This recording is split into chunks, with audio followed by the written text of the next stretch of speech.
Hey everyone, welcome back to DemDMs. My name is Matt, I'm Panda Ghost. And I'm Fox Ghost. and today we're going to be continuing our adventure writing series, this time focusing on the main NPCs of this game. So if everybody's ready, let's slide on in.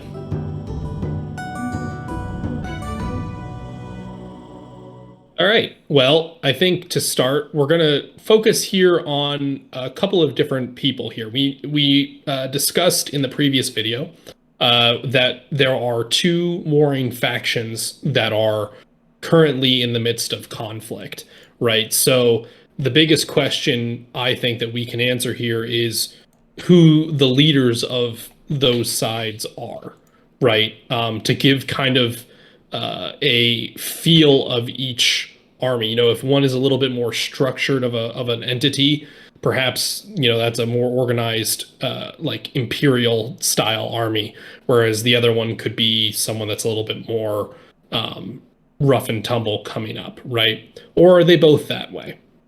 Who knows? So let's start there. Let's start with group number one, and in this case, leader number one. Um, what do you guys like? Do you like two equally established entities kind of going at it, like of two neighboring countries?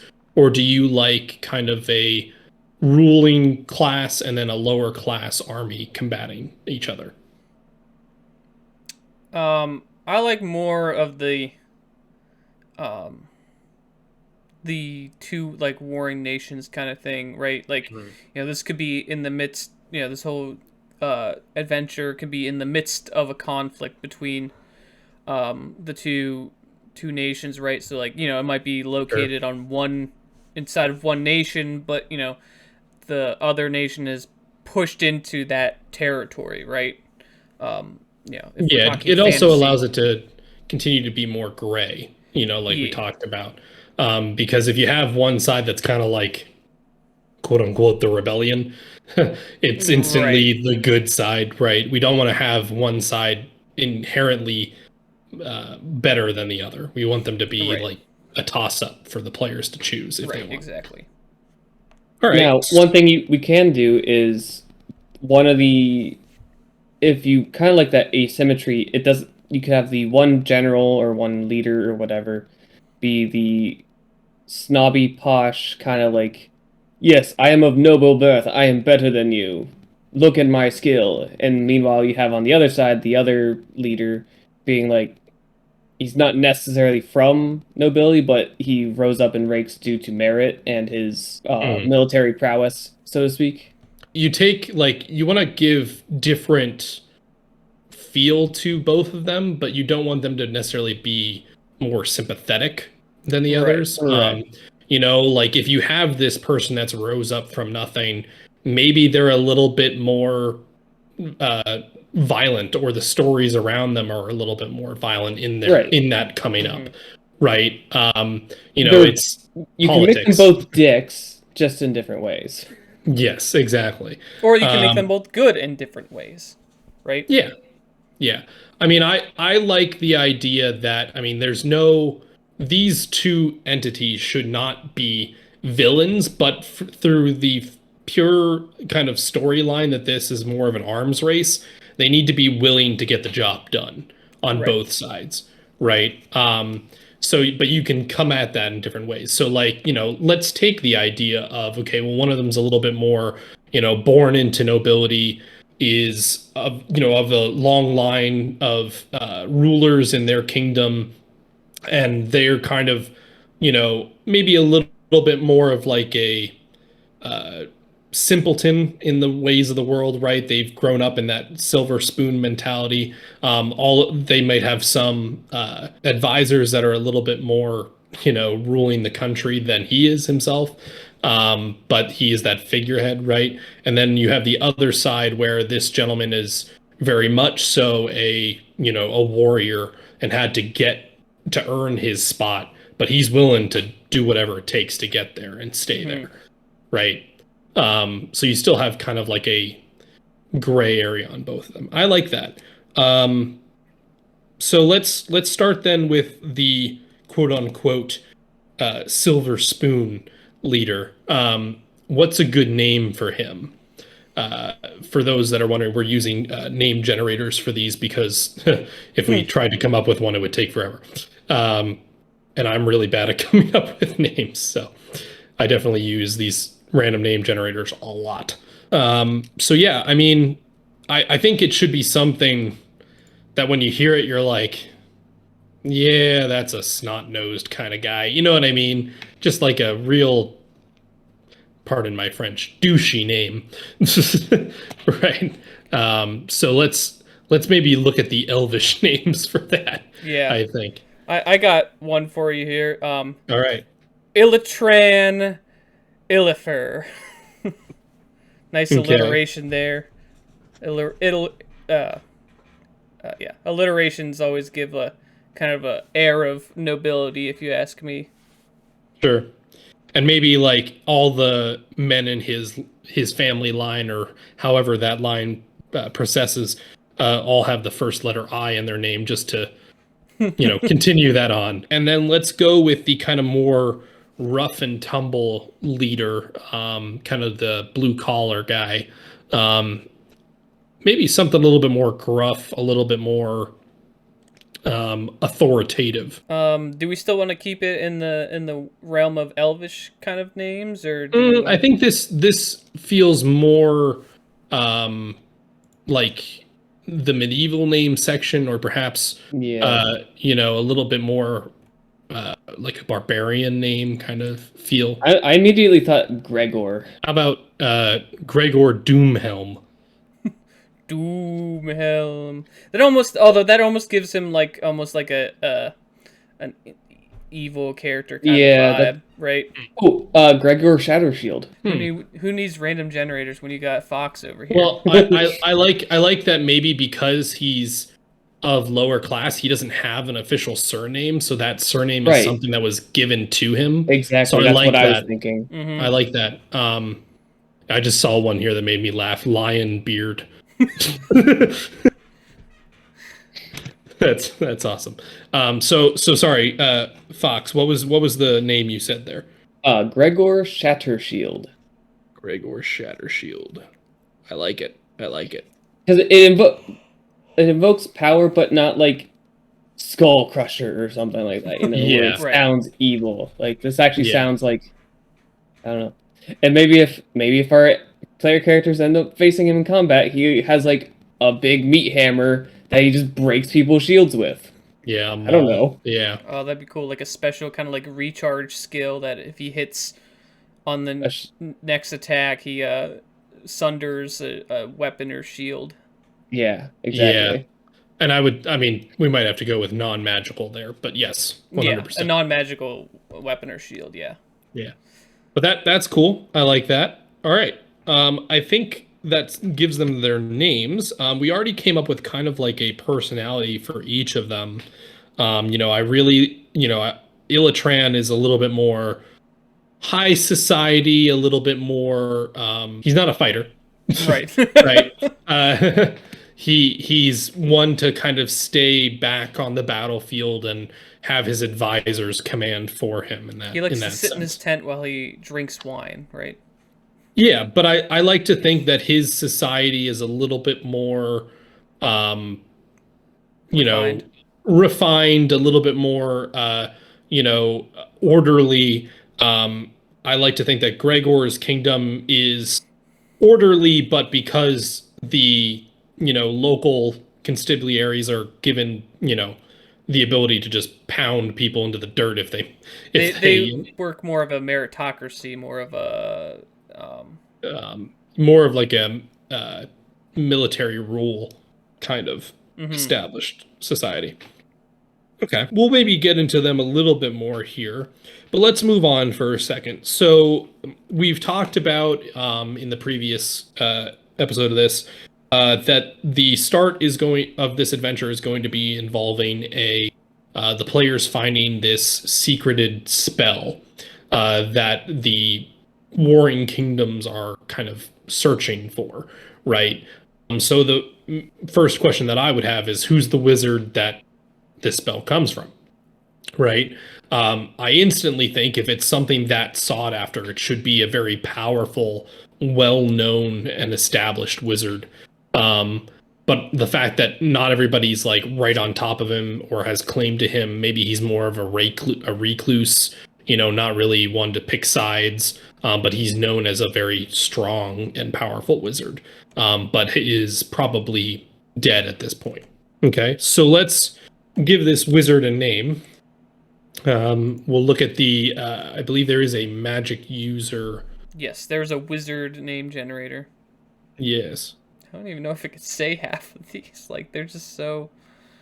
Yeah, you want it to be something that kind of sounds important, but is easy enough to say, right? That's the one thing I have a problem with dragon names and most modules is it's really hard to say the name, and you end up just spelling it. I got one here, Azure or something, or Azure, or something like that. Like Escher. I guess. Just say that for me again. Escher. Escher. Yeah. I mean, we could just do Escher, ESCHAR. Yeah, but I think it'd be funny to be like, oh, he changed his name because he's a wizard, right? And eccentric. He gets rid of the SH and makes it an X, right? Just to be an edgy wizard, right? All right. Do we want to give a surname to this wizard? Sure. Let's look. Well, I have one here. Amaz. Okay. Amaz. No. It's not really doing it for me on that one. Amazing. Escher Venelis. Not too opposed to No, that one's not bad. What do we think? I think that works.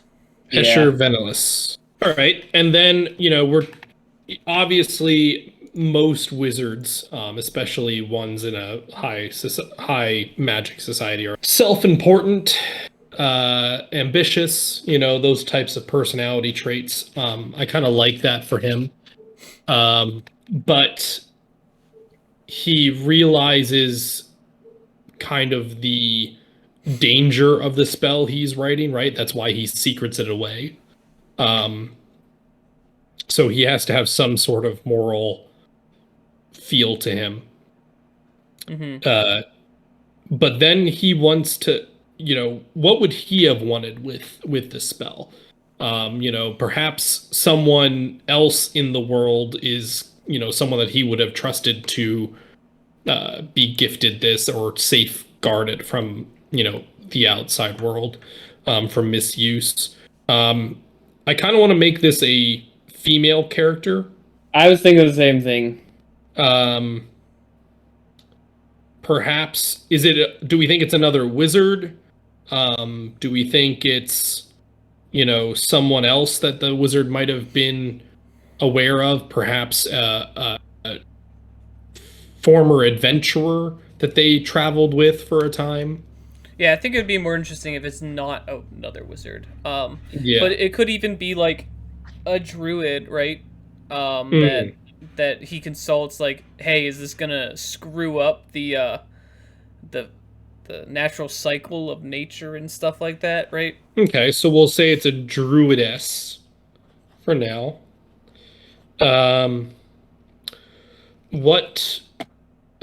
I think this person could be kind of another leader of a kind of more nature-based society that's a little bit more hidden, maybe. You have... Mm-hmm. I like the idea that, these two kings or whatever they are think that they're the sole rulers of this area, right? But there are other pockets of power and lesser known peoples that they don't really have a say over. So perhaps somebody that's a little bit more natural, maybe like a hidden kingdom in nature or something. That'd be neat. Get a group of druids and you could have nature paladins and or there could just be of the ancients. There could just be like in the middle of one of the in one of these countries or even in a neighboring country, there could just be like a magical woods that is really difficult for people to traverse, right? So that that way they keep it kind of keeps the high magic theme, and also it explains why haven't these People have been conquered. Yeah. yeah. Yeah.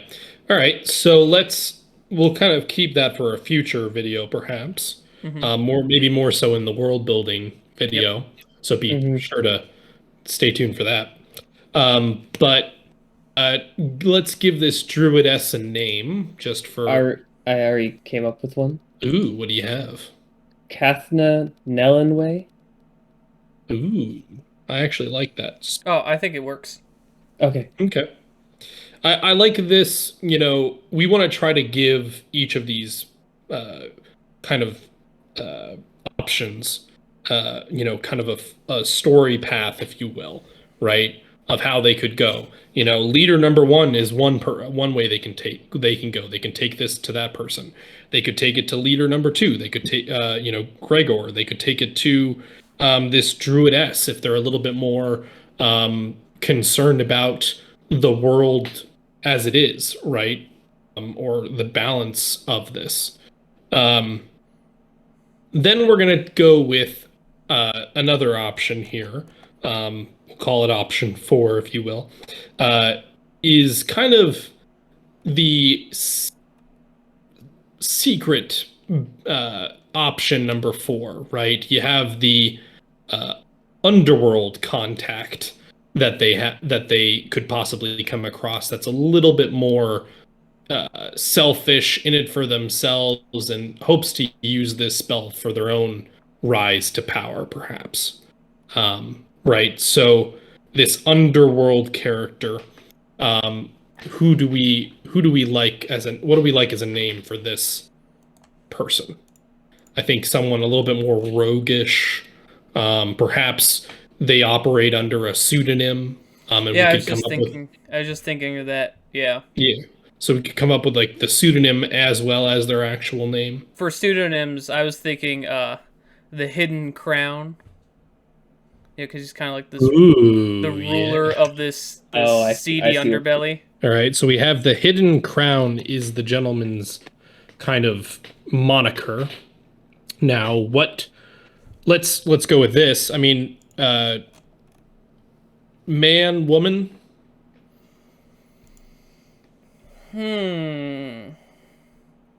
Doppelganger. I'm kidding. Ambiguous. Let's just keep going with this ambiguity. A name like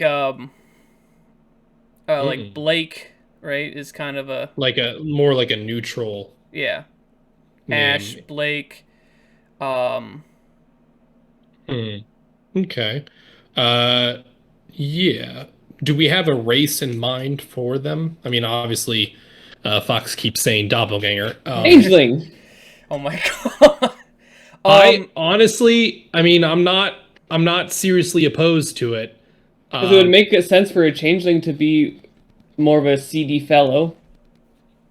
But I kind of like the idea of having that be kind of the right-hand man of this person that keeps following them around, right? Like that's their task monkey, if you will. I like that idea a little bit. Now here's an even weirder plot twist. The seedy, so you have your seedy person, like you said, with their right hand man, but Sure. the seedy person, the main person, is actually the stand-in, and the right hand man is actually Oh my god. Oh no. I mean, Reverse psychology. exactly reverse. I mean, that would work. I mean, talk about M. Night Shyamalan plot twists, right? meh, I don't know. It's kind of hard to. There's too many twists, right? Yeah, a little like too it's many almost twists. Oh, okay. like I don't mind where your head's at, Fox. I just think then we don't do the doppelganger thing, right? Like I think that on top of it gets a little confusing. So let's stick with the idea of like there's a person that this hidden king or this hidden crown, I'm sorry, puts up as them in terms of when meeting people for the first time, right? maybe someone that you would expect to be a little bit more uh, in charge, and this person's a little bit more, maybe more gaunt, a little bit more in high intelligence, right? Um, Mm-mm. I A mean, little they more have. brain than brawn kind of Yeah, I deal. mean, I think they need to be a spellcaster in order to use the scroll, but you could make them a rogue and have them use, like give them the new thief Yeah, right. subclass, and they'll be able to use that a little bit better. Um, but let's look at let's get the main guy's actual name, and then we'll get his puppet, or you know what I mean, the Mhm. fake one, who that is. So let's go with, what do we think about a tiefling? I feel Hidden like the Crown. tiefling would be well. We said would want to go with changeling though for the right hand person, right? Or Yeah, we're but we I so think like I think if we're doing the actual, if we're doing, like, the idea that Fox had, which we'll call it the Padme Amidala Yeah, rule. exactly. Right? If the person that is posing as the queen, I think both of them should be actually who they are. Right? I think adding on top of that the doppelganger side of things, or the changeling, which is doppelganger light, gets Yeah. a little bit confusing. They could still have somebody in their employ that is a changeling, Sure, sure, sure. but I think in terms of these two entities, let's keep them strictly, they are who they are. So for the actual queen, the Padme, if you will, um, uh, what race do we like for them? I mean, they don't have to be the same race, right? They can be hmm different races. Um, Right, since they typically go by the moniker, not necessarily their yes, actual name. exactly. So perhaps, Mm. do we think tiefling for the actual person to give them a high charisma in order to deceive and do all those things? I don't see why not. Okay. Yeah, So, it would work. so let's look at some names for a tiefling here. Now I'm thinking since these characters come from a more seedy underbelly, maybe not having a surname for them. Sure. Maybe that's Or something we could maybe add into the culture of the world, right? Or at least this region, is that if you're not of noble birth, you're not given a surname. You're, so and so, son of so and so, yeah, I right? mean that's pretty Or common throughout yeah, history, so I like that. Are we thinking male or female for this person? I Um, think, honestly, I think female, for the pure reason that I want there to be kind of like, are you more likely to assume the hidden crown is a man or a woman? Right? Like, if one is a woman, I want the other one to be a man. mm. You know what I mean? I Like, I just see what you mean.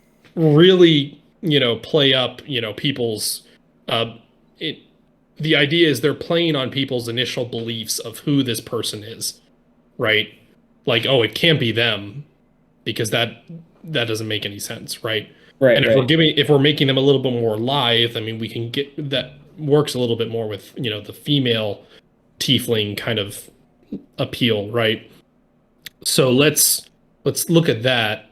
Perhaps their actual name could be, what do we think about Celise? sounds good to me. Okay. Yeah. I suck at picking out Yeah, I tiefling don't know names. I don't know tiefling names. All right. Celise, and then we're not going to give them a surname. So it's just Celise. Hmm. And then they're the kind of fake uh, hidden crown. Who is Right. that? And that should be more of a man. Grix. Rix. Grix Do with a we G. Oh, great. Grix? Okay. Real I like What do gruff, it. we real what gruff, do, like, you know. what do we think about making Grix an orc? I like it. Okay. Nah, he's got to be half orc, half dwarf. This is Short. No, I'm kidding. I'm kidding. The shortest Alright, so orc you've ever seen. So we'll make him. Still like 5'7". I mean, we can make an orc. We can make him a Goliath. Ooh. Ooh. I just like the idea of like big, brawny kind of. Yeah, I kind of actually. No, I think I I kind of like the Goliath. We don't see that many Yeah, Goliaths, so we don't that would see be a lot of good. Goliaths, yes. All right, let's go with Goliath. All right, cool. I think that is a lot of who we're going to be talking about today. So we have the idea, switching back gears here quick to the two leaders. We have kind of the silver spoon leader. I like the idea that he's maybe a younger ruler, right? Yeah, That yeah. he's more of like a puppet for his advisors. Like he actually has power, right? He is the ruler, but he's just not that smart or that knowledgeable of the world itself to be actually governing, right? Um, so I like that. We'll kind of keep him as kind of like the silver spoon kind of ruler. Gregor, we want him to be strong. We want him to be kind of authoritarian, do we think? I wouldn't say authoritarian. I would say more stoic, kind of Okay. like he's gonna do what needs to be done, and he's not gonna, he's gonna be. He's gonna tell you what's best for you, and you might not like it, but he's gonna be right. You know. What do we think about making Gregor an orc? I think I don't know, I kind of had this assumption in my head that it was like more of an elven versus like a human-esque, but not like, obviously we know that we already talked that these societies aren't, split like that, but Yeah. Yeah. So Gregor is the human, you would say? yeah. Yeah. Okay. And then the other one is elf. Regular like high elf. Okay. Yeah. Okay. But even with Gregor, I can imagine him having like a higher, he might not he might have a low intelligence score, right? But he's definitely going to have a decent wisdom score, right? Sure. Because, that's how, him being quick on his feet in terms of thinking and in action is how he's been able to work his way up through the ranks. And also why he's such a, he got to his position of power through through combat, through tactics, right? He wouldn't be a leader if he wasn't good at tactics, right? So like this, Sure. I feel like the big thing between these two button heads is going to be like wisdom versus intelligence. Book smarts versus street smarts kind of people, right? Yeah, that's exactly what I Yeah. was thinking. Yeah. Okay. Escher. What are we thinking about for race for Escher? I mean, Half-elf? half elf. Okay. Okay. I think that works. Okay. We'll go half elf. Don't see a lot of half elves either. The Kathna, the druidess. I think we could get weird with her. Eladrin. Eladrin. What I was thinking to go real weird with it, and we go Furbolg. Does that feel a little weird? Yeah. The other thing I could see is like maybe halfling. I was just gonna say halfling. Yeah, halfling. Yeah. Because they're a little more in tune with. Well, if you take Tolkien and the Hobbits, they're a more holistic group, right? Fox, what do you think? You like halfling? Yeah, I think that would work. Okay. We'll go halfling for now. And this is all. Now, I'm not saying that. Well. Now, one thing, whatever community she comes from, I could see there being Eladrins and. Sure, I think it's very mixed race. There. Yeah. Like it'd be like a commune of basically all the hippie races. Yeah, I mean it's people that feel that they feel apart from civilized society, and they want to preserve the world that was, right? Yeah, it's gonna be druids, rangers, and nature clerics. Yeah. Whatever. Or, Yeah, I mean, but also like Oath of Ancients paladins, right? Mm-hmm.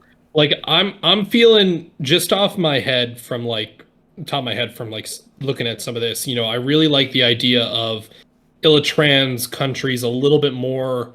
I'm thinking like water deep esque, if you know what I mean, like very high magic, shiny castles, whatever. Whereas Gregor's a little bit more industrial. You know what I mean? A little bit more dirty. Pretty. Eberron-esque. Eberron Yeah. light. Yeah.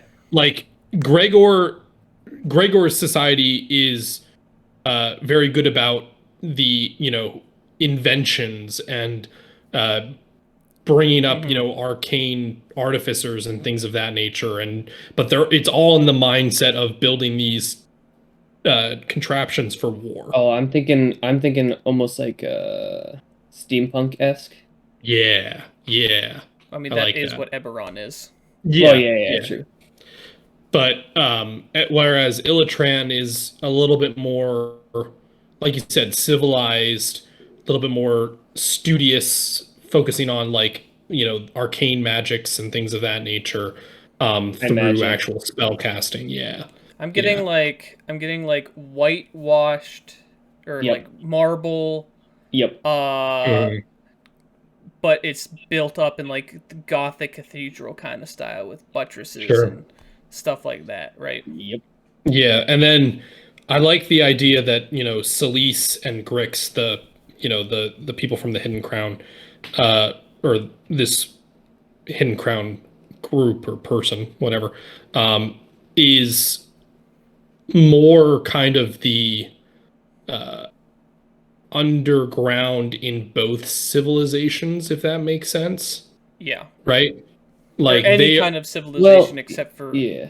I would say they operate in all pretty much everywhere except for I would say this druid commune, right? I'd say that's like the only place they don't operate in. yeah, like they are a criminal organization that spans the Right. breadth of societies, right?